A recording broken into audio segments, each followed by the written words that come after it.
World leaders will gather in Paris next week for the United Nations Conference on Climate Change. Officials from Pacific Islands say their very existence is being threatened and are urging industrialized nations to take action now. They say their people are being threatened by rising seas, violent storms and disease. CCTV's Roee Ruttenberg travelled to Funafuti, Tuvalu, where the priority is saving the country. They sing of land and future, but for the people of Tuvalu, neither is necessarily guaranteed. Scientists warn that by the end of this century, rising global sea levels may submerge this remote Pacific Island nation, making its 10,000 people the world's first official climate refugees. This is Tuvalu's prime minister. He has become the country's most vocal climate change activist, both at home and abroad. And he outright rejects foreign suggestions of a population resettlement. People here don't want to leave their land. And it is immoral just to push these people to say you can go and live in Australia or wherever in other lands. That's not stopping climate change. It's quite beside the point. Officials here say it's not just about saving Tuvalu, it's about saving the world. They say global consumption patterns, specifically in industrialized countries, must be changed, patterns which they say have disproportionately affected their people and their way of life.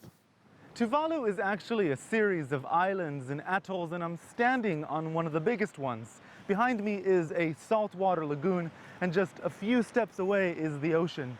The land is pretty much flat and sits about a meter above sea level, making this country particularly vulnerable.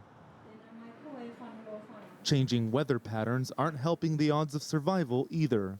Thanks to climate change, experts believe, Tuvalu has suffered from 3 droughts in a row. In 2011, the government rationed water and declared a state of emergency. Temperature is a key element that if it actually changes, as it changes now, by means of increasing, it is very possible that it is the cause of these extremes that we are actually experiencing more frequently. 80-year-old Kauseli Kaisami was born and raised in Tuvalu. This is the only place that she, her children, and her grandchildren all call home.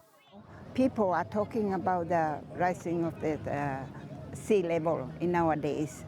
And we're just thinking Tuvalu, mostly the government, must do something before the problem is occur.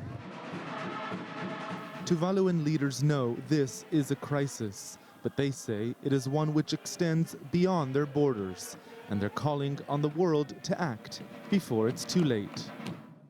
Roee Ruttenberg, CCTV, Funafuti, Tuvalu.